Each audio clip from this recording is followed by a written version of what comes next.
தொடர்ந்து காங்கிரஸ் தரப்பிலிருந்து திரு இதாயதுல்லா அவர்கள் அவரின் நிகழ்ச்சிக்கு வரவேற்கிறேன். திரு இதாயதுல்லா, இந்த போர் அல்லது இந்த பதிலடி கொடுக்க வேண்டிய சூழல வலிந்து நம்ம மேல் திணிச்சிருக்காங்க அப்படின்னு சொல்லலாம் இல்லையா? இப்போ நம்மளா போகல, நம்முடைய பொதுமக்களை தாக்குறதன் மூலமா வலிந்து ஒரு போர் திணிக்கப்பட்டிருக்குன்னு பார்க்கலையா? அதாவது ஒரு உண்மையை நீங்க புரிந்து கொள்ளணும். நம்ம பாகிஸ்தான் படை உள்ள 36 பேரை கொல்லல, 26. நீங்க ஒரு உண்மையை தெரிஞ்சுக்குங்க.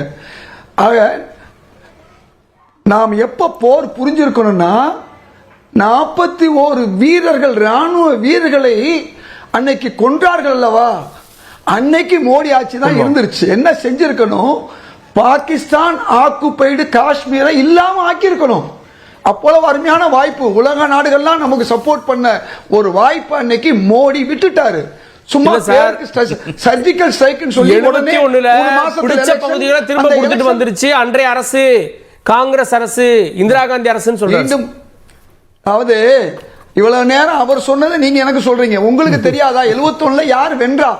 காங்கிரஸ் ஆட்சியில் இருந்தக்கூடிய நாம தான் வென்றோம், வங்காளதேசம் உடைச்சு கொடுத்தோம். கொஞ்சம் யோசிச்சுக்கோங்க. 64 நாம தான் வென்றோம். அதுக்கு முந்தின போர்லயே காஷ்மீரை உள்ள புக விடாம தடுத்து இப்ப இருக்கிற காஷ்மீரை நாம தான் கையில வச்சிருந்தோம். இவ்வளவு நம்ம செஞ்சோம். அதனால காங்கிரஸ் ஆட்சி காலத்தில் இருந்த நிலைமை மாறி கார்கில்ல ஒரு உளவு கூட நம்மகிட்ட இல்லாம அவன் புகுந்து உள்ள அடிச்சான். இது வாஜ்பாயிகளுடைய பின்னடைவு, மோடி அவருடைய பின்னடைவு. ஏன்னா அவர் அரசியல் பேசுனதால நான் அரசியல் பேசுறேன். ஆனா நாம் வெற்றி பெற்றது இருக்கட்டும், அந்த நிலைமைக்கு கொண்டு போனது யாரு? அந்த ஒரு ஆட்டு இடையில் சொல்லலைன்னா இந்த நாள் நடந்திருக்குமா? அவ்வளவு பெரிய போரை திணிச்சது யாரு? நம்ம தானே? யோசிச்சு பாருங்க. அப்ப நீங்க யோசிக்க வேண்டிய விஷயம், அதாவது நாம் செய்ய வேண்டிய காரியத்தை செய்ய தவறிட்டோம். புல்வாமா அட்டாக் நடந்த அந்த 41 ராணுவ வீரர்களை நாம இழந்தோம் இல்லையா? அன்னைக்கு நீங்க அடிச்சிருக்கணும். பாகிஸ்தான் ஆக்குபைடு காஷ்மீர் இல்லாம ஆக்கியிருக்கணும். இன்னைக்கு ராகுல் காந்தி என்ன சொல்றாரு? நாங்க உங்களுக்கு உதவுறதுக்கு தயாரா இருக்கோங்கிறாரு. இன்னைக்கு இந்த அரசாங்கம் போர் திணித்தால், போர் செய்தால் மக்களாகிய நாம் இந்தியாவுக்கு ஆதரவாக தான் இருப்போம். அதுல ஒண்ணு சந்தேகம் இல்ல. என்ன அழிவு வந்தாலும், எல்லா பிரச்சனை வந்தாலும், இல்ல அன்றைய காலகட்டம் தேர்தல் நேரம், அன்னைக்கு போருக்கு போயிருந்தா தேர்தல் வெற்றிக்காக சொல்லியிருக்க மாட்டீங்களா? உலக நாடுகளுடைய சரித்திரம் தெரியுமா? தேர்தல் முக்கியமா போர் முக்கியமா? பல நாடுகளில் தேர்தல் தள்ளி வைக்கப்பட்டிருக்குது. உக்ரைன்ல ஏன் உங்களால செய்ய முடியல? தேர்தல்ல வெற்றி பெறணும், இந்த மக்களை ஏமாத்தணும். புல்வாமாவுடைய 41 வீரர்களுடைய அந்த தியாகத்தை தனக்கு ஓட்டா மாத்தணும். இதைத்தான் அன்னைக்கு செஞ்சோம். இன்னைக்கு முத நதியை நிறுத்துறோம் சொன்னது நாம தான். அதனால போற நாம தான் பொண்ண போறன்னு சொல்லிக்கிட்டு இருக்கோம். பரவாயில்ல, நாம் போருக்கு தயாரா இருக்கோம். போருக்கு நாம் தயாராக இருக்கிறோம். அதே நேரத்தில் இன்னைக்கு எந்த அளவுக்கு நாம இந்தியாவில் தென்பகுதியில் எப்பவுமே போருக்கான எந்த அறிகுறி இருக்காது. இன்னைக்கு போர் நிலைமையே மாறிடுச்சு. முன்ன மாதிரி காலாட்படை போய் அடிக்கல. பங்களாதேஷ்ல நம்ம எப்படி அடிச்சு ஜெயிச்சோம்? முந்தின 3 போர்களையும் நம்ம ஜெயிக்கும் போது காலாட்படையோட வேலை தான். அன்னைக்கு இந்த அளவுக்கு மிசைலுடைய வேலை கிடையாது நமக்கு. இன்னைக்கு ட்ரோன் வச்சு ஒவ்வொரு உலக நாடுகள் சண்டை போட்டுக்கிட்டு இருக்கு. இன்னைக்கு அணு ஆயுதம் அவங்களுக்கு, பாகிஸ்தானுக்கு என்ன தெரியுமா? நம்மளை விட 3ல் 1 பங்கு வலிமை தான் அவங்களுக்கு இருக்கு. அது காலாட்படையா இருக்கட்டும், விமானமா இருக்கட்டும், கப்பற்படையா இருக்கட்டும், எல்லாத்திலையும். ஆனா அவங்க என்ன சொல்றாங்கன்னு சொன்னா, எங்கள்கிட்ட அணு ஆயுதம் இருக்கு. அந்த ஒன்ன திரும்ப திரும்ப சொல்றதுக்கு என்ன காரணங்கிறது தான் உலக நாடுகள், ஐநா உள்பட இன்னைக்கு பேசிக்கிட்டு இருக்குது. வேற பழைய மாதிரி உள்ள போர் முறை இன்னைக்கு இல்ல. அப்ப நீங்க மணலிய தாக்குனா, மணலிய மட்டும் தாக்க மாட்டாங்க. என்ன போர் ஒத்திகினா என்ன சொல்றாங்க தெரியுமா? லைட்டா ஆஃப் பண்ணிக்கணும். திடீர்னு வானத்துல ஏதாவது விமானம் வந்தா, அது நம்ம நாட்டு விமானம் கூட வரலாம். ஆனா நம்ம மக்கள் என்ன செய்யணும்? அப்பப்ப ரேடார் பார்த்து எந்த விமானம் வருதுன்னு நமக்கு அலர்ட் கொடுப்பாங்க. நமக்கு SOS என்னன்றது அந்த நேரத்துல கொடுப்பாங்க. மொபைலுக்கு அலர்ட் வரும். தாண்டி பாருங்க, இஸ்ரேலை விட நம்ம ஒண்ணும் வலிமை இல்லை. இஸ்ரேல் அவ்வளவு வலிமை இருந்தும் கூட அங்கிருந்து இன்னைக்கு ஹூதி படம் தாக்கி இருக்கான். அதாவது கள்ளம் பெருசா காப்பான் பெருசா? நாம 80% நம்ம அவனை விட வலிமையா இருக்கும். அதே நேரத்தில் அவன் எந்த இதை தாண்டி ரேடார் எல்லாம் ஒழுங்கா இருந்துக்கும் சொல்ல முடியாது. எல்லாம் மனிதனுடைய இதுதான். அதனால நாம என்ன செய்யறோம்னா, நாம் வலிமையா இருக்கோம், நாம தாக்குவோம். தாக்க வேண்டிய நேரத்தில் அன்னைக்கு புல்வாமா அட்டாக்கு பிறகு செய்ய வேண்டிய கடமையை திரு மோடி செய்திருந்தால் இன்னைக்கு இந்தியா சந்தோஷம் அடைந்திருப்பார்கள். பாகிஸ்தான் பாகிஸ்தான் 2019 புரிஞ்சிருக்கணும்ன்றீங்க, இன்னைக்கு வேணான்னு சொல்ல வரீங்களா?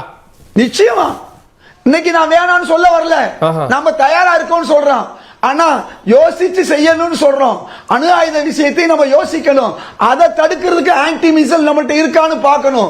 அழகா சொன்னார் பொன்ராஜ், கெட்ட போரிடும் உலகை வேரோடு சாய்ப்போம், புதியதொரு உலகம் செய்ய பாரதிதாசன் பாண்டாரு. இன்னைக்கு போர் மூலமா நாம எந்த வகையில நாம வலிமையாக ஜெயிச்சா கூட பாகிஸ்தான் போர்ல பல நேரங்களில் நாமும் இழந்திருக்கோம். ஒரு அப்துல் ஹமீதுங்கிற ஒரு டேங்க் வீரர் என்ன செஞ்சாரு? அன்னைக்கு பாகிஸ்தான் தோற்பதற்கு அவர் தான் பெரிய காரணமா இருந்தாரு. ஒட்டுமொத்த டேங்கி படையும் அழிச்சாரு. அன்னைக்கு டேங்க் தான் அன்னைக்கு முக்கியமான போர்ல முக்கியமா இருந்துச்சு காலாட் படையை விட. இன்னைக்கு டேங்க் என்பது ரோட்ல வர்றது, ஆனா மிசைல்ஸ் என்பது, ஏவுகணை என்பது, அணு ஆயுதம் என்பது வானத்தில் வருவது. இப்படி பல விஷயங்களை நாம சிந்திக்க வேண்டிய நிலையில இருக்கோம். நாங்க போருக்கு பயப்படல, நாங்க தயாரா இருக்கோம். 48 மணி நேரத்துல பாகிஸ்தானை இல்லாம ஆக்கணும்னு நீங்க சொன்னீங்க. ஏன் அதை செய்யல? எல்லைக்கு தாண்டிய பயங்கரவாதிகளை 48 மணி நேரத்துல பாகிஸ்தானை இல்லாம ஆக்கணும்னு தலைய வெட்டிட்டு போனப்ப நம்ம அமைதியா ஒரு ஆள் அடிச்சோம்னு சொல்றீங்க. இதே அது தலைய வெட்டிட்டு ராணுவ வீரர் போனப்ப கூட நாம அமைதியா பேச்சுவார்த்தை நடத்திட்டோம். இன்னொரு விஷயம் அதுக்கு சேர்த்து பதில் சொல்லுங்க. பாகிஸ்தான் ஆக்குபடி காஷ்மீர் அன்னைக்கு அடிச்சிருக்கணும். ஏங்க எல்லா தவறும் நீங்களே பண்றீங்க. சரித்திர தவறுகள் தெரியுமா? வெளியே வந்துட்டீங்க. நிரஞ்சன் நீங்க ராணுவத்தை விட்டு வெளியே வந்த ராணுவத்திலே இல்ல, வாய்க்கு வந்தத பேசாதீங்க சார். நீங்க வாய்க்கு வந்தத பேசாதீங்க சார். பாகிஸ்தானோட பொருளாதாரம் தெரியுமா? ப்ளீஸ் குற்றச்சாட்டு வேண்டாம். என்ன சொன்னாரு? இந்தியா வலிமையாக இருக்கிறது, இந்தியா வலிமையாக இருக்கிறது. தெரியுமா? 450 பேர் தலையை வெட்டிட்டு போனப்ப பேச்சுவார்த்தை பண்ணிட்டு இருந்தீங்க காங்கிரஸ்ல.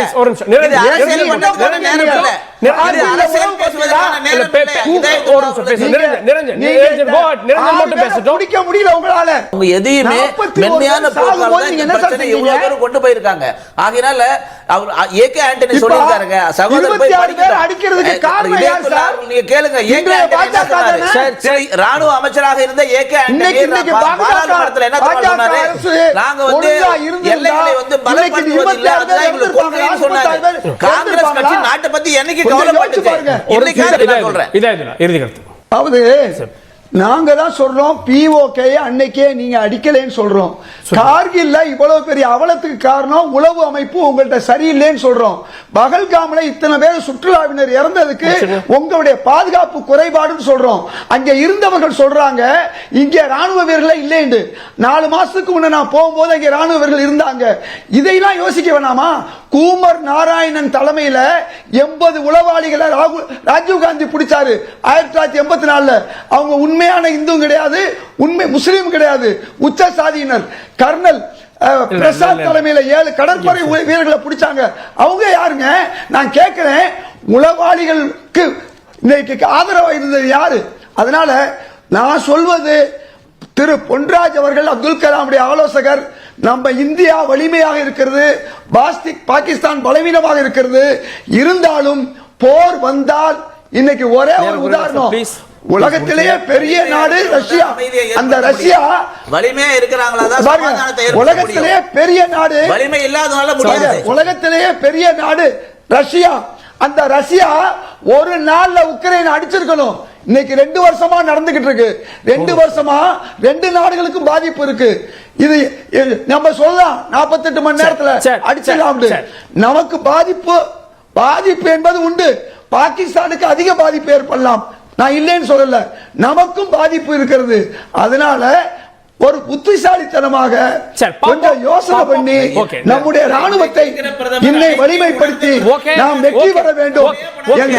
நாடு பாதுகாப்பான பிரதமர் கையில் இருக்கு. கவலைப்படாதீங்க, நீங்க பிரச்சனை பண்ணாம இருங்க, நிச்சயம் நல்லது. பாதுகாப்பு இல்ல, பிரதமர் இல்ல. இந்தியாவுடைய தாக்குதல் எப்போது தொடங்க போகிறது அப்படின்ற கேள்வி இருக்கிறது. நாளைய இந்த ஒத்திகை என்ன மெசேஜ் சொல்ல போகுது அப்படின்றதை பொறுத்து பார்க்கலாம். விவாதத்தில் இணைந்த விருந்தினர்களுக்கு நன்றி, பார்த்தவங்களுக்கும் நன்றி நேயர்களே.